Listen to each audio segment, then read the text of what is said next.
விஜய் அவர்கள் வந்து தமிழ்நாட்டு முதலமைச்சராகி ஏற்கனவே 60 நாள் ஆகுது. செந்தில் பாலாஜி, சிவசங்கர், ஏவாவெல்லாம் பணம் திணி போட்ட கொட்டைங்க. அவங்க வந்து சட்டத்தில் இருக்கக்கூடிய அனைத்து ஓட்டைகளும் அவங்களுக்கு தெரியும். யாரு செந்தில் பாலாஜி எவ்வளவு கொள்ளையடிக்கிறார்ன்ற விஷயத்த திமுக தலைமை கொண்டு வைப்பார். திமுக தலைமை என்ன சொல்லுவாங்க, அதெல்லாம் கண்டுக்காம வேலையை பாருங்க அப்படின்னு சொல்லிட்டு அவர் கம்னு விட்டுட்டு, அதற்கு அவர் உடன்பாடுனாலதான் அவர் மத்திய அரசு பணிக்கு போறாரு. அவர் ரொம்ப வருஷமா வந்து தமிழ்நாட்டில் பணி செஞ்சுட்டாரு. இன்னும் சொல்ல போனா மு.க. ஸ்டாலினுக்கு மிக நெருக்கமானவர் அவர். ரெண்டாவது, இந்த மதுபான ஆலை அதிபர்கள்லாம் ஒரு பெரிய தொகையை தாவேக்காவை சேர்ந்தவர்களுக்கு கொடுத்ததாகவும், மதுபானம் விலையை உயர்த்தி கொள்வதற்கு பர்மிஷன் கேட்டதாகவும் ஒரு ட்ராக். அப்ப மதுபான ஆலை பிரைவேட் செக்டரா ஆனாலும் ஆக்குவோம். நான் சொல்லல, யார் சொல்றாங்கன்னா மதுத்தீவு ஆயத்துறை அமைச்சரா இருக்கக்கூடிய விக்னேஷ் அவர் சொன்னதான் அவங்க சொல்றேன், நான் இங்க சொல்லத. ரெஸ்டோ பார் வர்றதுக்கான பேச்சுவார்த்தையும் போயிட்டு இருக்கு. குடும்பத்தோட நீங்க போய் குடிக்கலாம் இனிமேல். இவங்க என்ன நினைக்கிறாங்கன்னா, இதெல்லாம் நாங்க பண்ணணும்னு நினைக்கிறோம், நாங்க 2500 ரூபாய் கொடுக்கணும்னு நினைக்கிறோம். திமுக காரன் இப்படி ஓட்டாண்டி ஆக்கி வச்சுட்டான். நாங்க தங்க மோதிரம் கொடுக்கணும் தான் பிளான் பண்றோம். திமுக காரன் வலிச்சு எடுத்துட்டு போயிட்டான். இன்னைக்கு வன்னியரசு அவர்கள் வந்து ஒரு ஸ்கூல்ல NCC மாணவர்கள் கொடுத்த வரவேற்பில் வந்து ஜெய்ஹிந்த் ஸ்ரீமான் அப்படின்னு சொன்ன வார்த்தையை வந்து இவர் வந்து ஜெய் ஸ்ரீராம் அப்படின்னு பேசினதா அங்கே வந்து ஒரு பெரிய சர்ச்சையாக இருக்குது. அதுக்கு நயினார் நாகேந்திரன் அவர்கள் வந்து இந்துத்துவாவை வந்து அசிங்கமாக சர்ச்சையாக பேசுகிறார் வன்னியரசன், கண்டனம் கூட தெரிவிச்சிருக்கிறாரு. இல்ல, வன்னியரசனுக்கு வந்து இப்ப மிகப்பெரிய ஒரு கனவு வந்துருச்சு. ஏன்னா எனக்கே தெரியல, விடுதலை சிறுத்தைகள் கட்சியினுடைய தலைவர் அண்ணன் திருமாவளவனா வன்னியரசன் எனக்கே டவுட்டா இருக்கு. ஏன்னா திருமாவளவனை விட அதிகமாக பேசும் பொருளாக இப்ப யார் இருக்காருன்னு உங்களுக்கே தெரியும். ஆதி திராவிடர் நலத்துறைன்னு மாத்தணும்னு திருமாவளவன் சொல்றாரு. இவங்க சமூக நலத்துறை தான் நல்ல துறைன்னு யார் சொல்றாரு? வன்னியரசு சொல்றாரு. அவங்க ரவிக்குமார், திருமாவளவன் கோஷி ஃபுல்லா ஆதி திராவிடர் நலத்துறைன்றது நம்மளுடைய கேஸ்டை முன்னிலைப்படுத்த அந்த துறை செயல்படுன்றப்ப இல்ல சமூக நலத்துறை தான் கிடைச்சது. ஜெய்ஹிந்த் ஸ்ரீமான் அப்படின்றது கூப்பிடுறது, மூத்தவர்களையும் தன்னை சந்திக்க வரக்கூடிய செலிபிரிட்டிஸையும் கூப்பிடுறது. இதையெல்லாம் ஜெய்ஹிந்த் ஸ்ரீமான் வாங்கன்னு NCCல சொன்ன உடனே இவர் காதுல அரண்டவங்களுக்கு இரண்டுதெல்லாம் பேய் மாதிரி, நம்ம உள்ள போறோம் ஜெய் ஸ்ரீராம் சொல்லிட்டானுங்க, ஐயோ ஜெய் ஸ்ரீராம் சொல்லிட்டானுங்க, நம்ம கிறிஸ்தவர்கள் ஓட்டு போட மாட்டாங்களே, இஸ்லாமியர் ஓட்டு போட மாட்டாங்களே, ஐயோ ஜெய் ஸ்ரீராம் சொல்லிட்டாங்கன்னு சொல்லிட்டு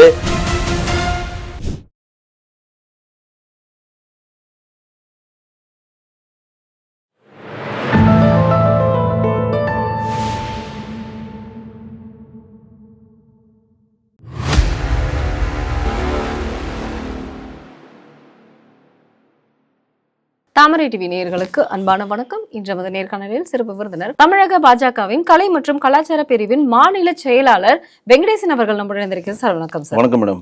இன்னைக்கு வந்து தமிழகமே வந்து ரொம்ப பரபரப்பாக இருக்கக்கூடிய ஒரு முக்கியமான ஒரு விஷயம் அப்படின்னு பாத்தீங்கன்னா, செந்தில் பாலாஜிக்கு வந்து CM விஜய் வந்து கவுண்டர் ஸ்டார்ட் பண்ணிட்டாரு அப்படிங்கிற ஒரு விஷயம் தான். ஏன்னா இன்னைக்கு கண்டிப்பா லஞ்ச ஒழிப்புத்துறை, ஏன்னா அதிகாரியை மாத்தின உடனே கண்டிப்பா ரைடு வருவாங்கன்னு எதிர்பார்த்தது தான். 41 இடங்கள்ல இன்னைக்கு ரைடு நடந்துட்டு இருக்கு. இதுல முக்கியமாக செந்தில் பாலாஜி நண்பர்கள் வீட்டிலும் வந்து ரைடு நடக்குது. இதுல சென்னை, புதுக்கோட்டை, புதுச்சேரி அப்படின்னு வந்து அப்படியே ரவுண்ட்ஸ் ஃபுல்லாவே வந்துகிட்டு இருக்காங்க. இதுல டி நகர்ல இருக்கக்கூடிய அவருடைய மதுபான, அதாவது ஒயின் ஷாப்போட ஆபீஸ்லயும் வந்து இன்னைக்கு ரைடு நடக்குது.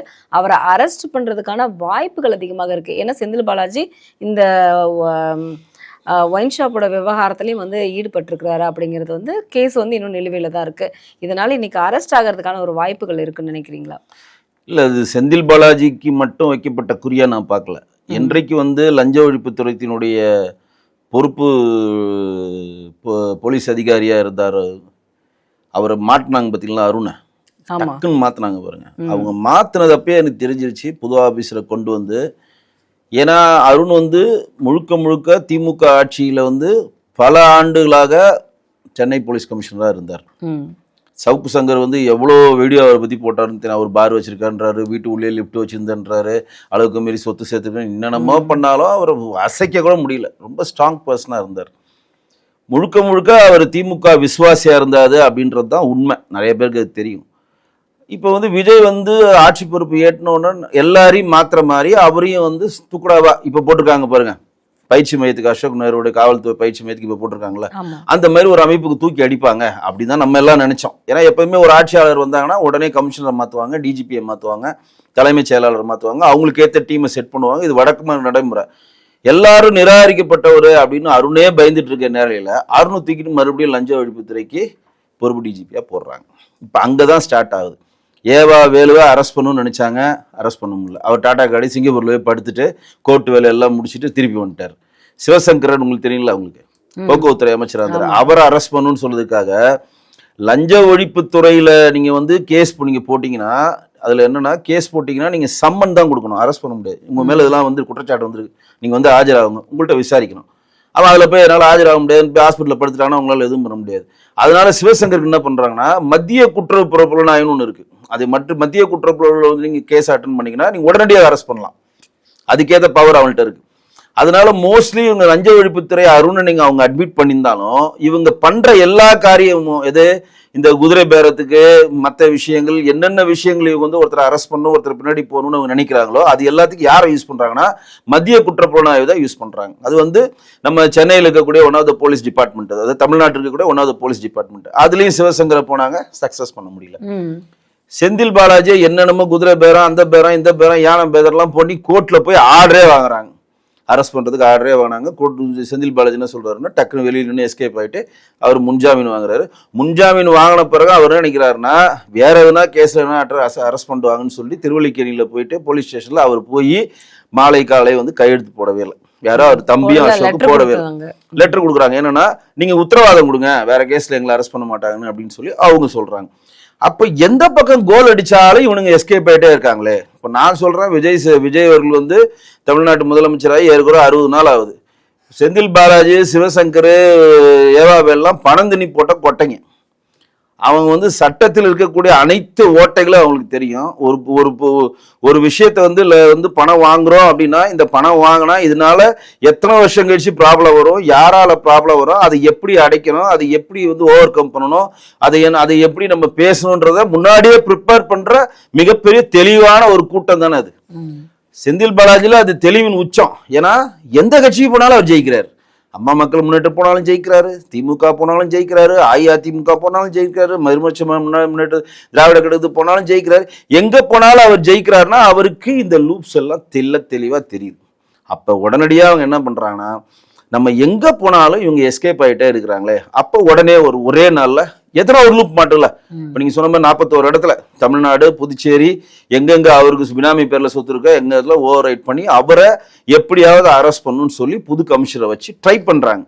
இது எந்த அளவு சக்சஸ் கொடுக்கும் அப்படின்னு எனக்கு தெரியல. ஏன்னா இவங்க திமுக வந்து ஊழல் கட்சி, நாங்க வந்து ஊழலற்ற ஒரு ஆட்சியை கொடுப்போம், யார் யார் ஊழல் செய்தாங்களோ அவர்களெல்லாம் சிறை செல்ல தயாராகுங்கன்னு சொல்லிட்டு தான் இவங்க ஆட்சிக்கு வந்து 90 நாள் ஆச்சு.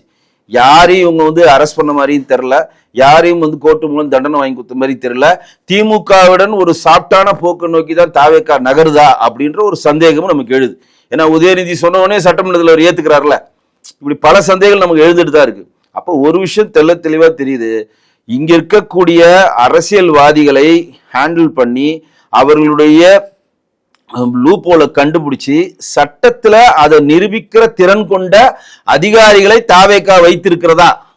இப்போ ஒரு உதாரணம் சொல்றேன், இப்போ 4 தடவை நீங்க ரைட் பண்றீங்க, நிறைய டாக்குமெண்ட்டை கைப்பற்றீங்க, அந்த டாக்குமெண்ட் கோர்ட்ல கொடுத்து ப்ரூவ் பண்ணி அவருக்கு தண்டனை வாங்கி கொடுக்கக்கூடிய தலை சிறந்த அதிகாரிகளை தமிழக அரசு வச்சிருக்கா அப்படின்ற ஒரு கேள்வி கண்டிப்பா எழுது. ஒண்ணு, இந்த அதிகாரிகள் எல்லாம் நேற்று வரையும் சுவிட்சர்லாந்துல வேலை பார்த்தாங்களா, இல்லை லண்டன்ல வேலை பார்த்தாங்களா, இல்லை வேற என்ன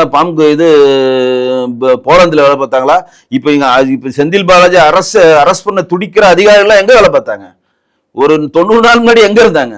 செந்தில் பாலாஜி கிட்ட தானே இருந்தாங்க. அவங்க ஆட்சி தான் அப்ப நடந்தது.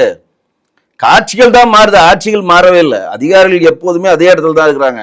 நீங்க சொன்னதுக்கு நீங்க ரைடு விட்டுங்க, இந்த போச்சுங்க, 4 ஆவணம் கைப்பற்றுறாங்க, இதாங்க இருக்குன்னு நீங்க கோர்ட்ல போய் சப்மிட் பண்ணி கூட நீங்க தண்டனை வாங்கிக்கங்கன்னு சொல்லிட்டு அப்படியே போயிடுவாங்க. இன்னைக்கு ஆம்சாம் கொலை வழக்குல இவங்க வித்ரா பண்றாங்க. இதெல்லாம் எப்படின்னா திமுகவை கார்னர் பண்ணணும்னு இவங்க பல விஷயங்கள் பண்றதுக்கு ட்ரை பண்றாங்க. ஆனா இவர்களிடம் வந்து இவர்களுக்கு ஃபேவரா இருக்கக்கூடிய அதிகாரிகள் இருக்கிறாங்களான்னு கேட்டா கண்டிப்பாக இல்லை. நான் இப்பயும் சொல்றேன், இப்ப இருக்கக்கூடிய தமிழக அரசில் இருக்கக்கூடிய அதிகாரிகள் எல்லாம் திமுகவுக்கு ஃபேவரா இருக்கக்கூடிய அதிகாரிகள். அதுக்காக தான் நான் வந்து இப்போ ராஜேஷ் லக்கானி அவர்கள் மத்திய அமைச்சரவையில மத்திய அதிகாரியா வந்து ஒர்க் பண்ணிட்டு இருந்துட்டு, அதாவது இங்க ஆல்ரெடி தமிழகத்துல இருந்தவர், செந்தில் பாலாஜியோட வந்து மின்சாரத்துறையில் இருந்த ஒரு அதிகாரி, தலைமை செயலாளராக இருந்தவர், இப்போ வந்து மத்திய அரசுக்கு போயிருக்கிறாரு. அங்க போனவரை திரும்பவும் தமிழக அரசு கூட்டிட்டு வந்திருக்கு. போன வாரம், அதாவது ஒரு 5 நாள் ஆகுது. வந்த உடனே இப்போ வந்து லஞ்ச ஒழிப்புத்துறை ரைடு நடத்துறாங்க. அவருக்கு வந்து ஃபுல் அதிகாரத்தையும் வந்து தமிழக அரசு கொடுத்திருக்கு. அப்படி இருக்கும் பொழுது ஏன் வந்து இது மெத்தன போக்கா இருக்கும்? கண்டிப்பா ஒரு ஆக்ஷன்ல இது இருக்கும் வந்து அப்படின்னு பாம்பின் நினைக்கிறாங்க. கால் பாம்பு அறியினாலதான் அவரை கொண்டு வராங்க. ம். அவர் வந்து திமுக பீரியட்ல இவ்வளவு விஷயங்கள் இவங்க பண்றாங்கன்றது கவனத்துக்கு கொண்டு போயிருப்பார். யாரே செந்தில் பாலாஜி எவ்வளவு கொள்ளையடிக்கிறார்ன்ற விஷயத்த திமுக தலைமை கொண்டு போயிருப்பார். திமுக தலைமை என்ன சொல்லுவாங்க, அதெல்லாம் கண்டுக்காம வேலையை பாருங்க அப்படின்னு சொல்லிட்டு அவர் கவனம் விட்டுட்டு அதற்கு அவர் உடன்பாடுனாலதான் அவர் மத்திய அரசு பணிக்கு போறாரு. அவர் ரொம்ப வருஷமா வந்து தமிழ்நாட்டில் பணி செஞ்சுட்டாரு. இன்னும் சொல்ல போனா மு.க. ஸ்டாலினுக்கு மிக நெருக்கமானவர் அவர். ராஜேஷ் லக்கானி தானே தமிழ்நாடு தேர்தல் ஆணையத்தினுடைய தலைவராக இருந்தாரு. ராஜேஷ் லக்கானி தமிழ்நாடு தேர்தல் ஆணையத்தினுடைய தலைவராக இருந்து தமிழ்நாட்டிலிருந்து மாற்று மாநிலத்துக்கு போற வரையும் நடந்த அனைத்து தேர்தல்களிலும் திமுக தான் இங்க வென்றெடுத்தது. இது ஒரு புது செய்தி, நிறைய பேருக்கு இங்க தெரியாது. அப்பயே அதை சொன்னாங்கன்னா அவருக்கு இங்க இருக்க மட்டும் திமுக வென்றெடுத்துக்கிட்டே இருக்கு அப்படின்னு கூட ஒரு செய்தி வந்துச்சு. அவர் இருந்து தாவேகாவை விட திமுகவுக்கு மிக நெருக்கமானவர் எனக்கு தெரிஞ்சு. எனக்கு என்னோட கணிப்பு கரெக்டா இருந்தா அப்ப செந்தில் பாலாஜியோட டிபார்ட்மெண்ட்ல அவர் ஒன் ஆஃப் த ஐஏஎஸ் அதிகாரியா ஒர்க் பண்ணிருக்கிறப்ப அவர் எந்த மாதிரி நெருக்கமா இருப்பாரு, இல்ல இப்போதைக்கு அவர் தாவேக்காக ஃபேவரா மாறுறாரா எனக்கு தெரியல. அதிகாரிகள் வந்து ஆட்சியாளர்கள் சொல்வதை மட்டும்தான் செய்வாங்க. ஆனா உள்மனதுல அதிகாரிகள் யாருக்கு ஃபேவரா இருப்பான்றதை நம்ம கண்டிப்பா சொல்ல முடியாது. கண்டிப்பா. ஆனா இன்னைக்கு வந்து டி.ஆர். பாலுவோட அந்த மதுகூர் சொந்த ஊர்ல வந்து இன்னைக்கு ஒயின் ஷாப்ல அவங்க சரக்கு தயாரிக்கக்கூடிய அந்த ஆலையில இன்னைக்கு வந்து ரெய்டு. ஏன்னா ஏற்கனவே ரெய்டு நடத்தினாங்க. இன்னைக்கு லஞ்ச ஒழிப்புத்துறை திரும்பவும் போயிருக்கு. ஏற்கனவே வந்து அவர் பதட்டத்துல இருக்கிறாரு. ஆனா இப்ப திரும்பவும் இப்படி ஒரு நிலை அப்படிங்கும் பொழுது அடுத்தடுத்து ஏன்னா செந்தில் பாலாஜிக்கு அடுத்தது ஏன்னா மார்க்கண்டேயனுக்கு வந்து இப்போ வரைக்குமே ஜாமீன் கிடைக்கல. அவர் ஒரு பக்கம் வந்து அலாடிக்கிட்டு இருக்கிறாரு. அடுத்தது மூர்த்திக்கு வந்து ரெய்டு வந்து ரெடியா இருக்கு அப்படின்னு சொல்லி தியானம் பண்ணிட்டு போய் உட்காந்துட்டாரு. இல்ல இப்படி ஒரு சுச்சுவேஷன்ல அடுத்தடுத்து இன்னைக்கு 2 இடத்துல முக்கியமான அமைச்சர்கள் முன்னாள் அமைச்சர்களுக்கு வீட்டுல ரெய்டு நடக்கும் பொழுது கண்டிப்பா திமுக ஆட்டம் காணும் இல்லையா? இல்ல இது வந்து திமுக ஆட்டம் காணுதா, திமுக வந்து இவங்க பழி வாங்குறான்றத தூக்கி ஓரம் கட்டிட்டு இது வேற மாதிரி ஒரு கோணத்துல நீங்க பாருங்க. ஒட்டுமொத்த டாஸ்மார்க்கு 717 டாஸ்மார்க்கு மூடிட்டேன்னு விஜய் சார் சொல்றாரு. தகவல் உரிமை சட்டத்துல போட்டா அந்த மாதிரி எதுவுமே இல்லைன்னு பதில் வருது. டாஸ்மார்க்கை நீங்க மூடிட்டீங்கன்னா வெள்ளை அறிக்கை கொடுங்கன்னு தமிழக பாஜகனுடைய மாநில தலைவர் நயினார் நாகேந்திரன் இன்னைக்கு ஒரு கோரிக்கை தமிழக அரசு வச்சிருக்காரு. இது ஒரு பார்ட். இப்ப இந்த மதுபான டாஸ்மார்க் கடைகளை பிரைவேட் செக்டாருக்கு எப்படி கொடுக்கலாம், ரெஸ்டோ பார் எப்படி கொண்டு வரலாம், பார் எல்லாம் நம்மளுடைய கட்சிக்காரங்களுக்கு கொடுத்து அதன் மூலம் வருமானம் எப்படி ஈட்டலாம். இப்ப வந்து முன்னாடி ஆட்சி காலத்துல வாங்கிட்டு இருந்த அது முன்னாடி வாங்கியிருந்தாங்களே சரக்கு யார்கிட்ட, டி.ஆர். பால்டு தானே வாங்கியிருந்தாங்க. சசிகலா மேடமுடைய மிடாஸ்ல வாங்கியிருந்தாங்க. டி.ஆர். பால் வாங்கியிருந்தாங்க. ஜெயமுருகன் ஒளியின் ஓசி ஜெகத் ரட்சகன் அக்காடு டிஸ்டரிஸ் இப்படி வாங்கியிருந்தாங்கல்ல. அதனாலதான் ஜெகத் ரட்சன் பையன் போய் சேர்ந்துட்டார். அது தனி கதை. இப்படி வாங்கியிருந்தவர்களை தவிர வேற யாருன்னா வாங்க முடியுமா? அப்ப டிமாண்ட் ஒண்ணு. ரெண்டாவது, இந்த மதுபான ஆலை அதிபர்கள்லாம் ஒரு பெரிய தொகையை தாவேக்காவை சேர்ந்தவர்களுக்கு கொடுத்ததாகவும் மதுபானம் வந்து விலையை உயர்த்தி கொள்றதுக்கு பர்மிஷன் கேட்டதாகவும் ஒரு ட்ராக். அப்ப மதுபான ஆலை பிரைவேட் செக்டரா ஆனாலும் ஆக்குவோம். நான் சொல்லல, யார் சொல்றாங்கன்னா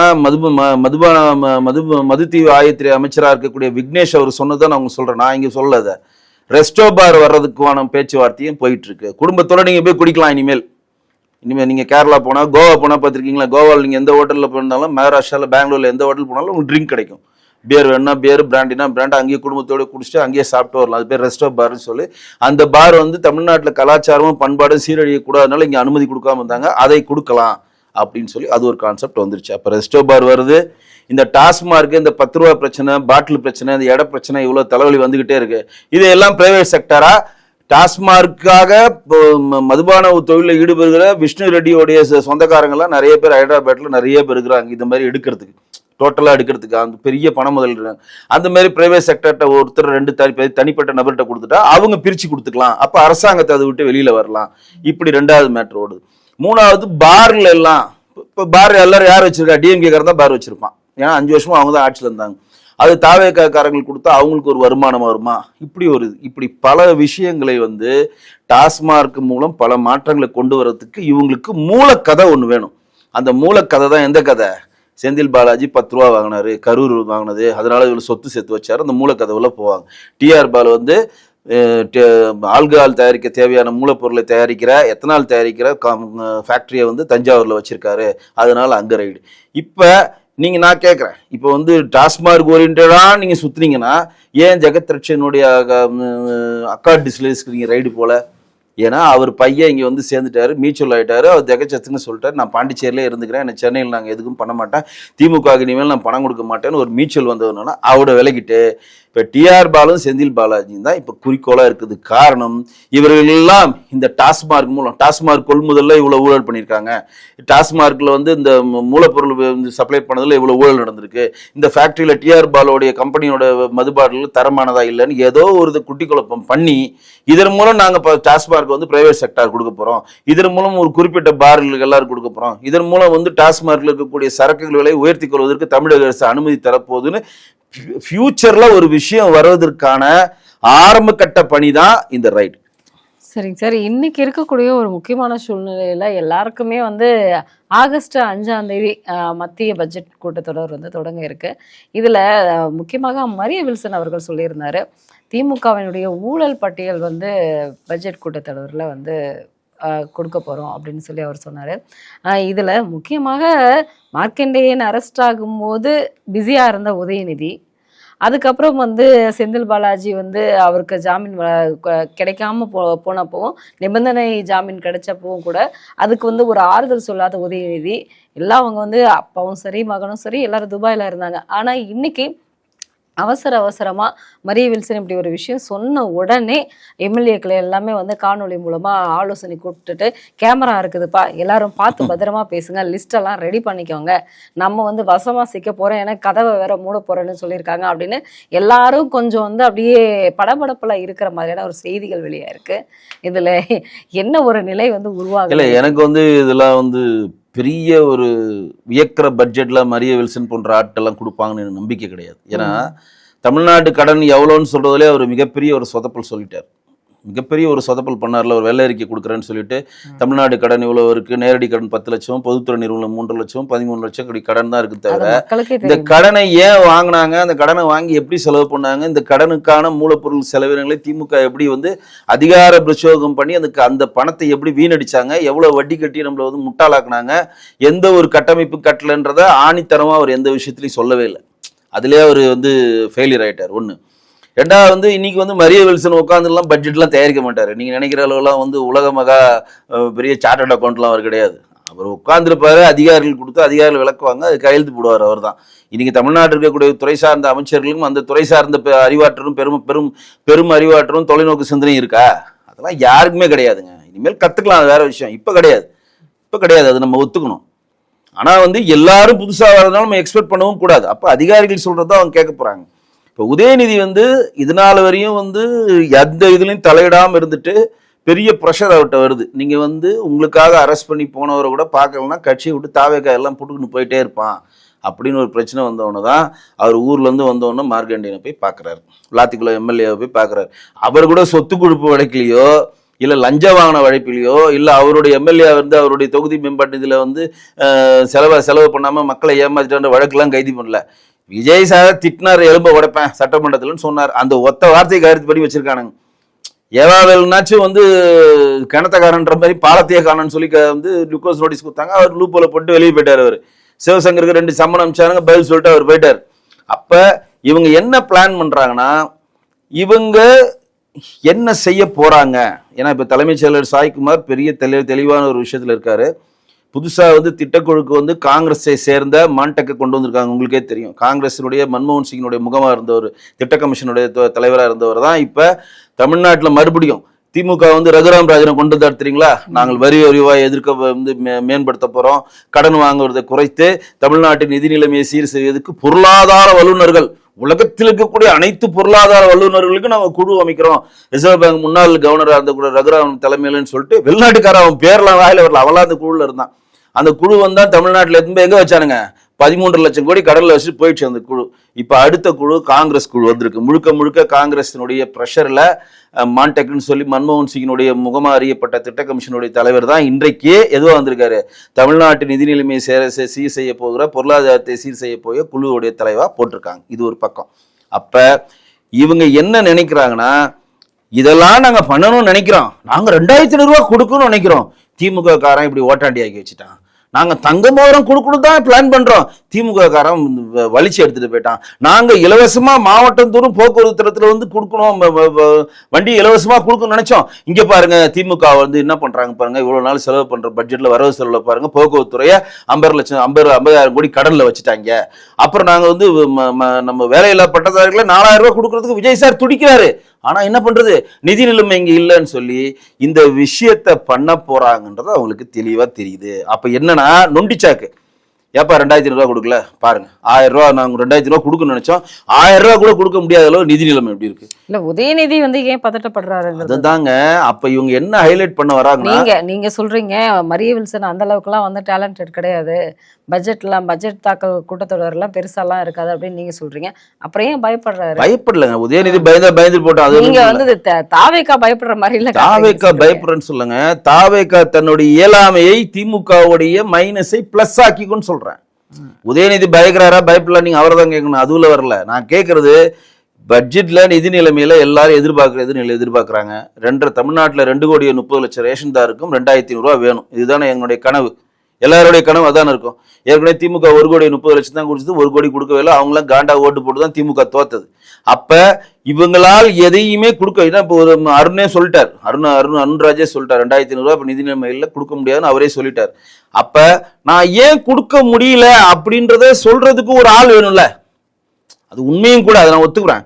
அந்த ஆளா என்னென்னது பேப்பர் வைஸ்ல பண்ணிருக்காங்கன்னு திமுகவுடைய ஒரு டிபார்ட்மெண்ட்ல இருந்து எடுத்து அதை மேற்கோள் காட்டுற மாதிரி தான் இந்த பட்ஜெட் பண்றாங்க. அதே தான் உதயநிதி என்ன சொல்லியிருப்பாருன்னா, இந்த மாதிரி இவங்க சொல்லுவாங்க, இதை ஓவர் கம் பண்றதுக்கு நீங்க தெளிவா உள்ள போய் பேசணும்.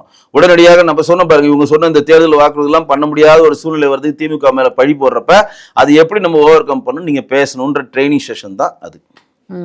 இன்னைக்கு வன்னியரசு அவர்கள் வந்து ஒரு ஸ்கூல்ல NCC மாணவர்கள் கொடுத்த வரவேற்பில் வந்து ஜெய்ஹிந்த் ஸ்ரீமான் அப்படின்னு சொன்ன வார்த்தையை வந்து இவர் வந்து ஜெய் ஸ்ரீராம் அப்படின்னு பேசினதா அங்கே வந்து ஒரு பெரிய சர்ச்சையாக இருக்குது. அதுக்கு நயினார் நாகேந்திரன் அவர்கள் வந்து இந்துத்துவாவை வந்து அசிங்கமாக சர்ச்சையாக பேசுகிறார் வன்னியரசுன்னு கண்டனம் கூட தெரிவிச்சிருக்கிறாரு.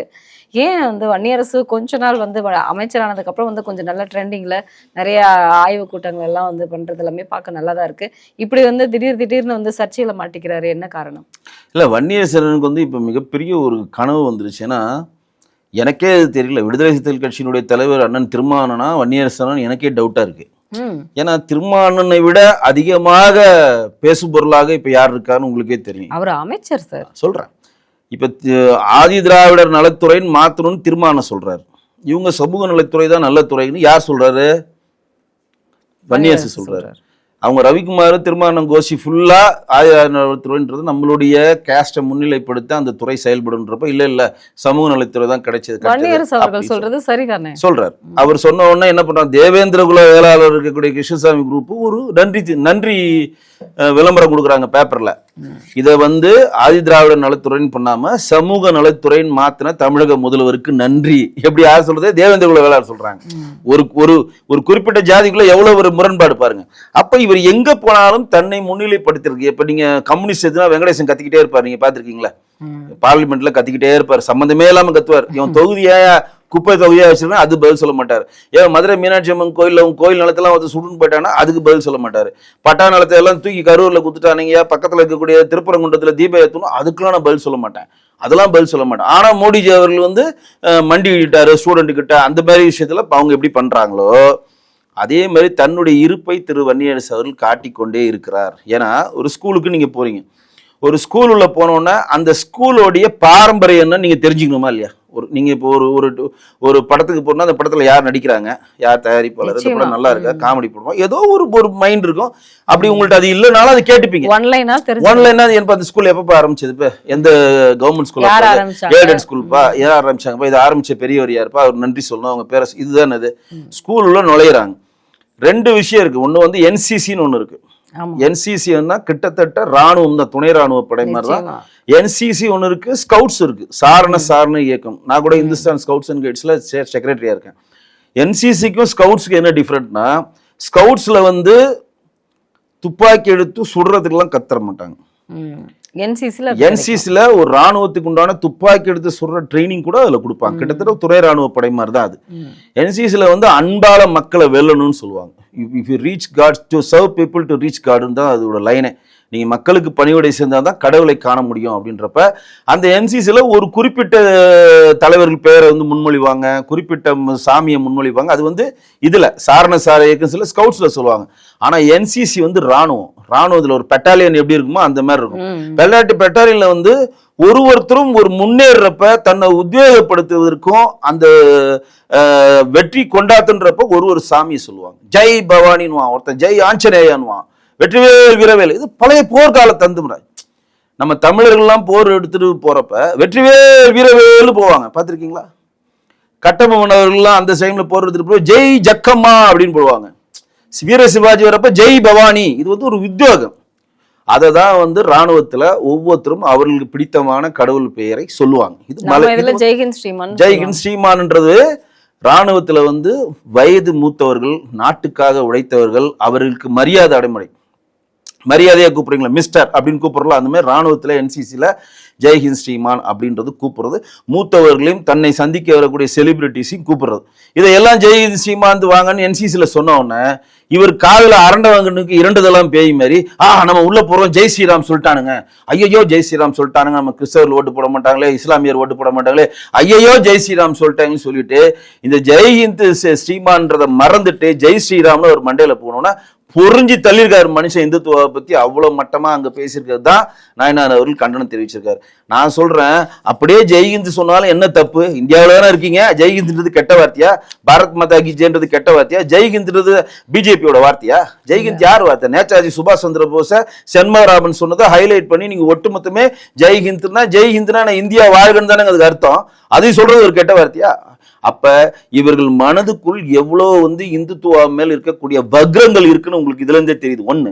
ரெண்டாவது, ஸ்ரீமான் ஜெய்ஹிந்த் அப்படின்னு சொல்றது கூட காதுல வாங்காம ஜெய் ஸ்ரீராம்னு உங்களுக்கு ஒழிச்சுக்கிட்டே இருக்குன்னா அப்ப உங்க மைண்ட் செட்டப்லாம் என்ன இருக்கு? குற்றம் கடைபிடித்தே நம்ம ஏதாவது ஒரு பேர் வாங்கணும் சொல்லுவாங்களா? நக்கீரன் இதுல திருவிழா சொல்லுவாங்களே, இவர் குற்றம் கடைபிடிச்சே பேர் வாங்க ஒரு புலவர் ஐயான்ற மாதிரி ஏதோ ஒரு குற்றத்தை கண்டுபிடிக்கணும்னு சொல்லிட்டு அந்த இடத்துல வந்திருக்கீங்க.